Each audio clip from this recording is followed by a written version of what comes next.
Então vamos lá, hoje nós vamos falar sobre as distinções do ISS fixo e do ISS por faturamento para determinadas categorias profissionais, como os médicos, fisioterapeutas, ortopedistas, enfermeiros, psicólogos. São sociedades constituídas por profissionais que exercem uma mesma atividade pessoalmente, assumindo a responsabilidade pelos seus atos. Existe para essas sociedades a possibilidade de excluir aquele ISS pelo faturamento. E o ISS pelo faturamento, evidentemente, leva em contas as emissões de notas fiscais. Um percentual que oscila entre 2% e 5%, e esse montante, que é considerado, pode ser substituído por um ISS por cota fixa.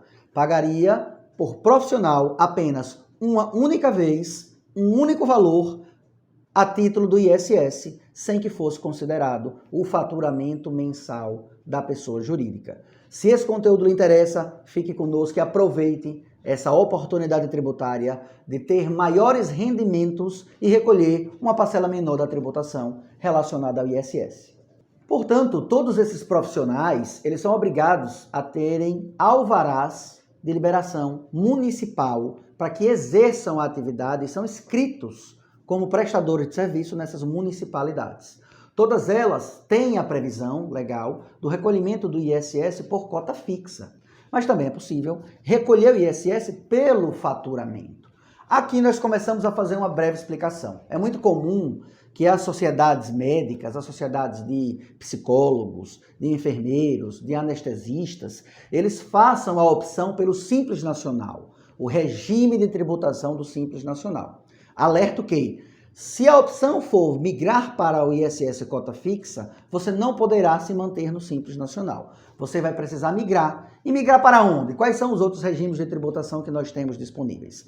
Nós temos o regime da tributação do lucro presumido e o regime da tributação do lucro real, fora do Simples Nacional. Evidentemente que a opção do ISS por cota fixa deve levar em consideração uma análise do advogado tributarista sobre a incidência dos demais tributos nesse contexto, para que, enfim, seja identificado que a migração do ISS por cota fixa, mesmo havendo a migração do Simples Nacional, ainda traz um resultado financeiro muito favorável.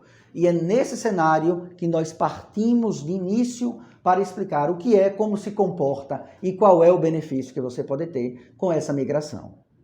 O ISS por cota fixa, ele oscila a depender da profissão que você exerça e do município em que você preste esses serviços que estão sendo executados em nome próprio com responsabilidade pessoal. O que se tem de parâmetro aqui, o ISS por cota fixa, geralmente custa ao profissional algo em torno de R$1.000 a R$2.500 anuais. Então são parcelas de R$100, R$150, R$180, R$200 mensais. Essa cobrança de ISS exclui a cobrança do ISS pelo valor da nota fiscal. Perceba, nós estamos falando apenas do ISS. Portanto, os demais tributos, efetivamente, precisam ainda ser pagos a cada um dos entes tributantes. Nesse cenário, é que nós alertamos que os profissionais que tenham as qualificações especiais, que são profissionais unidos pelo mesmo liame profissional, então aqueles que exercem todos a mesma profissão, uma sociedade constituída de médicos, apenas médicos, uma sociedade constituída de psicólogos, apenas psicólogos, enfermeiros, anestesiologistas. Então todos esses, quando unidos, todos com a mesma prestação de serviço, exercendo a mesma atividade e exercendo ela em nome da sociedade, mas respondendo pessoalmente pelos atos praticados no exercício da profissão, eles estão inequivocamente inseridos dentro do contexto de quem pode se beneficiar pela cobrança do ISS por cota fixa. Observe, eu estou falando da regra geral. Nós temos muitas decisões que, inclusive, incluem a mistura dessas sociedades que têm direito ao ISS por cota fixa quando unidos na mesma sociedade, prestando o serviço de igual forma. Médicos e enfermeiros, médicos e psicólogos, médicos e anestesiologistas, todos esses unidos na mesma sociedade, prestando serviços pessoalmente, com responsabilidade pessoal em nome da sociedade, há diversos precedentes que também reconhecem o direito ao ISS por cota fixa e aí o zeramento da alíquota do ISS sobre o faturamento. Partindo desse pressuposto, vamos evoluir na nossa explicação. Qual o benefício dessa migração? O benefício é, evidentemente, a redução da carga tributária. Vejamos no nosso exemplo. Uma sociedade constituída por 3 médicos que prestem serviço nessas condições e se enquadrem no ISS por cota fixa, faturando anualmente R$1 milhão, eles teriam a obrigação de recolher, a título de ISS, R$50 mil de tributação. Se eles migrassem para o regime da cota fixa, eles estariam recolhendo, em média, R$3.500 a R$4.000 de ISS por cota fixa para os 3 sócios anualmente. Então, nós estamos falando de uma economia de R$47 mil para uma sociedade que tenha esses parâmetros. E isso, evidentemente, que pode se escalar. Quando falamos em cirurgias, em anestesia, quando falamos em uma empresa prestadora de serviços de enfermagem, a gente escala para dimensões muito maiores. E por isso, nós elaboramos um quadro sinótico, onde existem algumas previsões de faturamento para que vocês identifiquem qual seria a economia. E dela, nitidamente, nós podemos extrair que, no nosso exemplo de 1 milhão, a economia seria de aproximadamente 46 mil. No exemplo de 2 milhões, evidentemente que nós dobramos essa economia para 93 mil.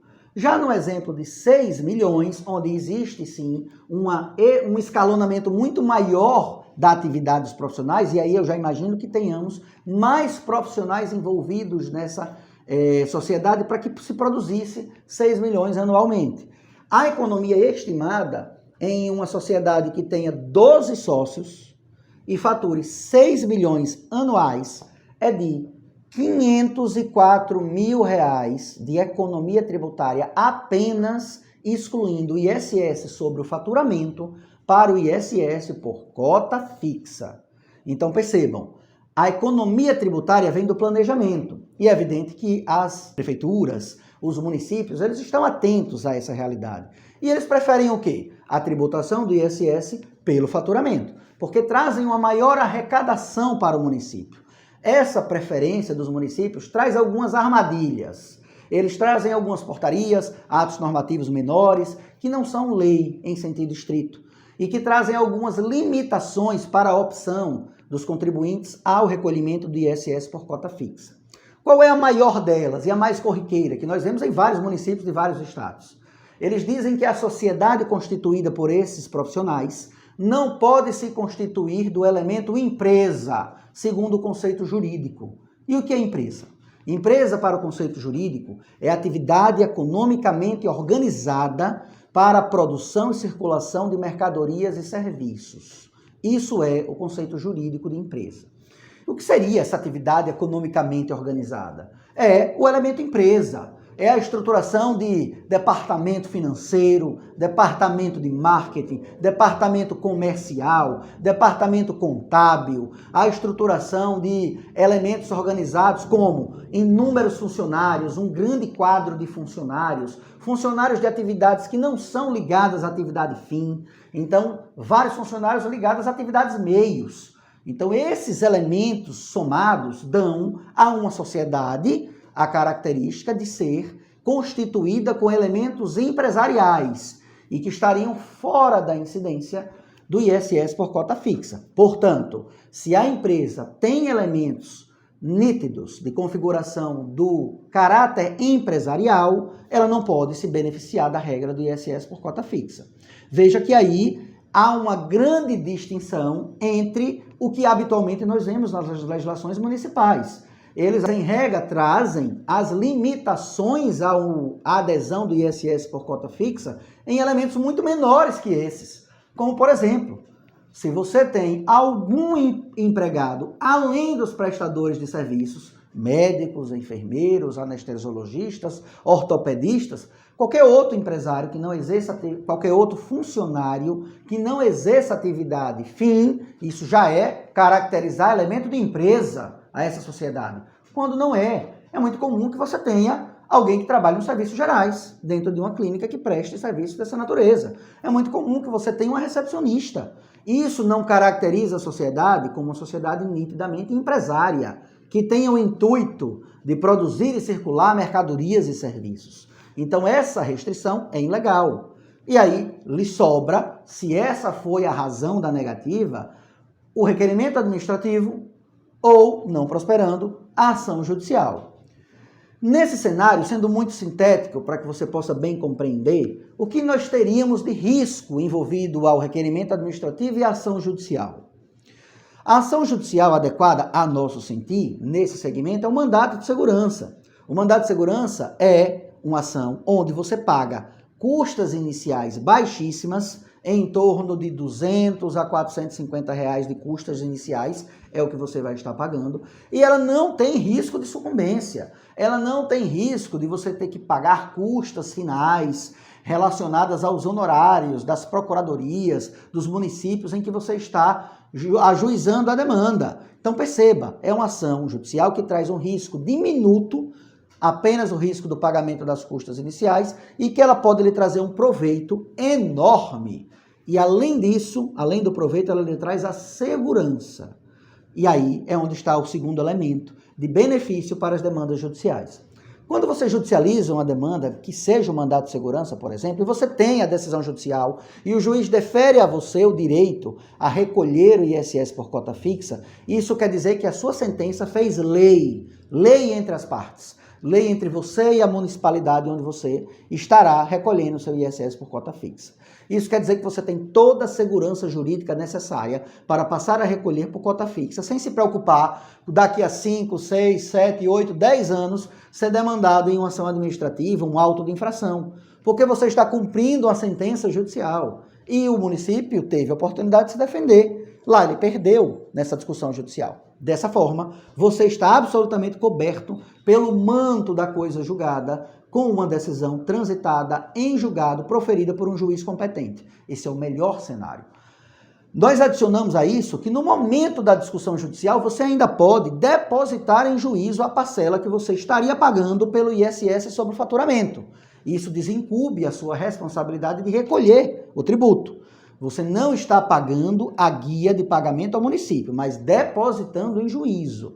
Isso para quê? Para que aquele valor que você depositou não se transforme em verba pública. Você estará ainda falando de uma garantia do juízo. E se esse processo ao final for procedente e você vencer, você vai poder levantar a quantia depositada em juízo, sem precisar escrever precatórios, esperar 15, 20, 30 anos para receber o seu precatório. Então, o depósito em juízo é uma grande estratégia que o contribuinte pode utilizar a seu favor. Ele deposita em juízo para que aquilo não seja transformado em verba pública e, se ele for o perdedor, aquele valor será levantado pelo município, que será declarado titular daquelas parcelas depositadas. Se ele for o vencedor da demanda, ele vai levantar aquilo para si, mas ele não deixou de recolher a tributação. Essa é, inclusive, a nossa orientação a todos os clientes que são assistidos pelo escritório Ricardo Rodrigues Advocacia e Consultoria. É muito seguro e muito producente, adequado e moral que você faça recolhimentos em juízo para comprovar a sua boa-fé.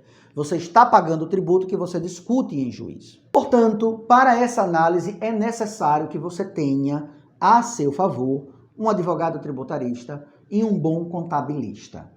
Eu até costumo trazer isso nas reuniões do escritório, quando nós estamos falando de apresentação de consultivos judiciais mensais, empresas que contratam o escritório para prestar orientação jurídica mensal. Uma empresa num cenário competitivo como nós temos hoje, que não esteja amparada por um advogado tributarista, um advogado contratualista, ela tem absolutas chances de cair em armadilhas. Então, se você é um empresário profissional, repense os seus conceitos. A sua equipe, o seu staff de apoio, quanto mais especializado ele for, maiores são as chances de a sua atividade ser duradoura, lucrativa e concorrente com todo o cenário estruturado para as atividades empresariais. Então, oriento que aqueles que pensam em aderir ao ISS por cota fixa, façam essa análise, façam essa auditoria, primeiro para identificar se você se enquadra entre os sujeitos que podem se beneficiar do ISS por cota fixa. 2. Se a sua empresa tem os elementos necessários para não ser impugnada ou auditada ou mesmo vir a receber um auto de infração e o recálculo dessa tributação. Ou seja, analisar os seus contratos, que tipo de serviço você presta, que contratos você presta a entes públicos ou entes privados, se você tem elementos típicos de empresa ou se você se enquadra efetivamente em uma sociedade de profissionais uniprofissionais que exercem uma atividade em nome da pessoa jurídica, mas fazendo ela com atividade pessoal, respondendo pessoalmente pelos atos praticados no exercício da sua profissão. Se esses elementos se harmonizarem, então você tem uma excelente oportunidade em excluir a tributação de 5% de todo o seu faturamento por uma tributação de ISS fixo, independente do faturamento. Isso permite, inclusive, que você escale a emissão dos seus contratos, a participação em processos licitatórios, porque você estaria ali, eventualmente, tendo uma concorrência na prestação do serviço e na remuneração por ele paga, em detrimento de outros concorrentes, porque você está melhor organizado tributariamente. Essa é a orientação que nós passamos para todos aqueles que sempre imaginam em migrar, porque, relembro, a migração para o ISS por cota fixa exclui a possibilidade de continuar sobre o regime do Simples Nacional. Então, é necessário identificar no lucro real ou no lucro presumido, com a incidência do ISS por cota fixa, se mesmo assim você continua tendo benefícios fiscais em relação a sair do regime de tributação do Simples Nacional.